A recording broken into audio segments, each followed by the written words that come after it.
Number 7. Runit Dome, Marshall Islands.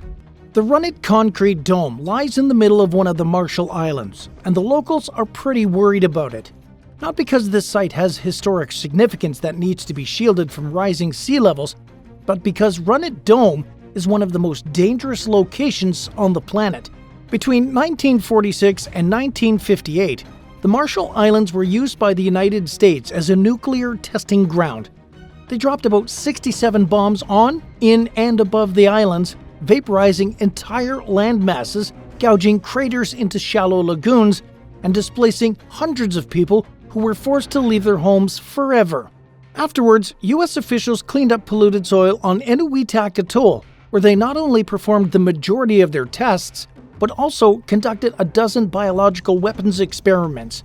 They deposited tons of dirt from a radioactive Nevada testing site, as well as the most dangerous debris from the atoll into a pile, before covering it all with a concrete dome to keep the radioactive and toxic material contained, including lethal amounts of plutonium. In total, the amount of toxic and radioactive waste in the dome could fill over 35 Olympic-sized swimming pools. That's why the locals have a very different name for Runit Dome. They call it the Tomb. Now, the tomb is a lot more similar to a ticking time bomb. The concrete is at risk of collapsing due to rising sea levels, which threaten to break it apart. Locals have told the United States about their problem, but the official U.S. government stance is that the Runit Dome is the Marshall Islands problem to deal with. This comes off the back of an agreement signed in 1986 between the two countries, which removed any further liability from the United States over matters on Marshallese soil. This would all be great if you don't consider the fact that the documents were signed with many key details and issues hidden, such as the fact that nuclear waste was transported from Nevada to be disposed of on Enewetak Atoll, and that they conducted biological weapons tests on the island, including some in which they used airborne bacteria. The Runit Dome is already leaking, too. Studies carried out on Enewetak have found areas where radiation levels are on par with Chernobyl and Fukushima. Although the Marshall Islands have lobbied for compensation and had these claims rule in their favor, they won a $2 billion claim in 1988 as a result of the Nuclear Claims Tribunal, which was set up after the agreement. The U.S. only ever paid $4 million in damages to the country, though. Number 6. The Aral Sea, Kazakhstan. A desert might be a weird place to look for fishing boats, but that's exactly where you can find them in Kazakhstan. A few fishing trawlers are moored hundreds of miles from the Aral Sea, the world's fourth largest inland sea, which has been shrinking in size year after year. That's because the Soviet Union diverted the Amu Darya and the Sir Darya rivers in the 1960s for cotton and rice farms. This action turned the Aral Sea into an arid desert. The Soviet Union didn't seem to care about the effects on local fishing communities, like those living in Moynak, which was once a bustling fishing port. Instead, happy that cotton production increased, they turned a blind eye to the plight of these people. Over time, the remaining water became less and less. The salt levels were highly concentrated, killing off the fish which the people had once used as their source of income. Locals began leaving their homes, creating ghost towns. Moynak was one of them. The Aral Sea was no longer a place people could live. With no food source or income and a harsh, dry climate, it's hardly a welcoming environment. Although there have been efforts to restore some parts of the body of water, such as the North Aral Sea in Kazakhstan, not much can be done, and it remains a tenth of its original size. Number 5. Bayelsa State, Nigeria. Bayelsa State in Nigeria was once a natural paradise, helping to sustain the lives of its people with bountiful harvests on their farms and plentiful fish from the Niger Delta. Today, though, locals are slowly dying and struggling to survive as the place turns into a toxic nightmare. It was discovered that the area is rich in oil, so many big companies began exploiting the land without caring about the toll on the local environment or people. Shell began pumping oil in Bayelsa in 1956, and many other companies soon followed suit. Every year, about 40 million liters of oil are dumped through the Niger Delta thanks to this process, leaving the local people and wildlife less and less able to cope. Locals of Bayelsa state face pollution in the air, on land, and in the water. Large portions of the state's rivers and mangrove swamps have been destroyed. Oil has engulfed farmland, polluting crops and subjecting people to toxic metals, including chromium, lead, and mercury. Gas flares from the refineries also blast noxious fumes into the air and create harmful acid rain. Now, crops fail, and where fishermen could once make up most of their day's catch within an hour or two, there are no fish at all. What makes this even more alarming is that 3/4 of the population relied on fishing or farming as their main source of income. Not only has the pollution affected livelihoods, but it has had impacts on the general health of the people of Bayelsa State. Here, the life expectancy is now only 45, with many people dying prematurely from preventable diseases and cancers, most likely caused by pollution and toxic waste. In 2011 alone, over 16,000 babies died within a month of being born, with all of their deaths being linked to the pollution in the Niger Delta. People are now calling for more action to be taken by the oil companies that have caused such devastation without a care in the world. Groups like the Rise for Bayelsa campaign are fighting hard to represent those that have been affected, to get the proper remediation and compensation they deserve. What would you do if you discovered nuclear waste hidden in your backyard? Let us know in the comments, and don't forget to hit that subscribe button. Number 4.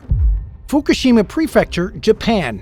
On March 11, 2011, a 9.0 magnitude earthquake struck Japan, knocking out much of the external power for the Fukushima Daiichi nuclear power station. After this, a huge tsunami came in, causing more damage. As the power had been cut by the earthquake, the nuclear plant was running on its backup generators, many of which were located in its basement. The tsunami, with its 45-foot tall waves, destroyed the backup power system, meaning that there was no power able to cool the reactors, leading to 3 of them going into meltdown. The plant workers tried to vent the reactors to stop them from exploding, but the efforts were too little, too late. The hydrogen explosions pushed the radiation even further out into the atmosphere, leading to the evacuation zone being expanded from 3 kilometers all the way to 20 kilometers in less than 24 hours. Over the next few days, the scope of the radiation created the oblong shape which is now the Fukushima evacuation zone. By the end of April of that year, over 160,000 people had been temporarily moved from their homes. Despite the triple tragedy of the earthquake, tsunami, and nuclear meltdown, this seemed to encourage morbid tourists to visit Fukushima Prefecture despite the obvious dangers. There were so many international sightseers determined to see the aftermath that the Japanese authorities had to put signs up in English to warn people the area was off limits. In the years since, some towns have been reopened and residents allowed to return. There is still a red zone to the northwest of the power plant, which stretches 20 kilometers. With special governmental permission, there are tours that operate in the red zone to help educate those curious about the effects of the Fukushima disaster and the subsequent cleanup campaign. Attendees can see a freeze frame of life in 2011, with closed stores still having items on the racks and colorful streets left completely deserted. The plan is to continue restoring the area, with many of these stores, streets, and buildings ready to be knocked down to start new. Despite this, though, it's unknown who, if anyone, will return to their former homes. One of the reopened areas, Odaka Town, only has 3,500 people there, as opposed to its previous population of 13,000 before the disaster. Many of these locals are the elderly, who don't need to worry about jobs and don't fear the threat of radiation. Many other families have simply settled down elsewhere. Number 3. The Krejci Dump, Ohio. The Krejci Dump was just a few miles from Cleveland next to the Cuyahoga River. It contained thousands of rusting cars and barrels that were left to leak toxic chemicals into the surrounding area. Its 45 acres were certainly not suitable for anyone to visit while waste was being dumped here between 1948 and 1980, and even afterward the site was still a festering toxic eyesore. The area was so polluted that in 1969 a section of the Cuyahoga River caught on fire. This wasn't a one-time thing either. It happened about 13 times. The city of Cleveland was a poster child for the ecological damage and pollution taking place all over America, and in the following years, it would even lead to the creation of the Environmental Protection Agency in 1970 and the Clean Water Act in 1972. But what about the Krejci Dump itself? An effort from the National Park Service aimed to clean it up, but before they could get to work, the site needed to be closed off as a Superfund lawsuit was taken out against the site by the US government. This concluded in 2002, so the team could finally get to work. What they found was shocking. There were millions of tons of contaminated soil, and the river near it had no fish. In some places, it was so polluted that there was no oxygen reading in the water at all. They had to dig up to 25 feet deep to get rid of all the toxic soil. Over 20 long and grueling years, they managed to take it from a dump site to wetlands inhabited by bird species and plant life. In December 2021, the area officially became part of the Cuyahoga Valley National Park, a place for everyone to enjoy safely. Number 2. The toxic waste sites of America. Did you know that 1 in every 6 Americans lives within 3 miles of a hazardous waste site without even realizing it? Some sites are visible across the country, while others are hidden in plain sight, such as abandoned factories or industrial plants. Often referred to as Superfund sites, these toxic wastelands are dangerous to those living around them. Studies have shown that people within a 1.8-mile radius of a Superfund face a high risk of developing health issues. This is particularly concerning when you realize that 21 million people live close to toxic waste sites in the United States alone, putting them at risk of exposure to deadly chemicals. People living near these sites are at an increased risk of developing lifelong mental and physical issues, such as cancer, birth defects, and developmental disabilities. The younger you are, the more risk you face, since children are more sensitive to chemical exposure. They consume more air, food, and water per unit of body weight. According to research, living near hazardous waste sites can shorten people's lives by an average of 1.2 years. Climate change could also make the risk worse. Weather events like floods, storms, or high winds could destabilize some of these waste sites, leading to the chemicals being released into the air, ground, and nearby waterways. Now, the burden is on all forms of government to enact policies to limit hazardous sites and to clean up existing locations for the benefit of local communities. Number 1. Pripyat, Ukraine. On April 26, 1986, the town of Pripyat, Ukraine, was getting ready for May Day celebrations. The fair was in town, and banners with the Soviet Union's hammer and sickle motif decorated lampposts lining the streets. The town was near Reactor 4 of the Chernobyl nuclear power plant, and on that day, the reactor happened to explode, sending radioactive gases out across the surrounding area. The nuclear devastation was so widespread that it even affected and irradiated soil in other European countries. The entirety of Pripyat and the surrounding area were evacuated and made into a nuclear exclusion zone, barring entry to the public and denying anyone who once lived there the ability to go home.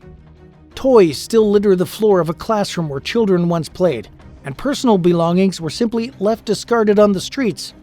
Although the population of Pripyat was evacuated, the town was never fully deserted. Officials and workers involved in the cleanup effort were still living at the site, and to keep them going, some essential businesses like a laundromat to wash their work clothing stayed open.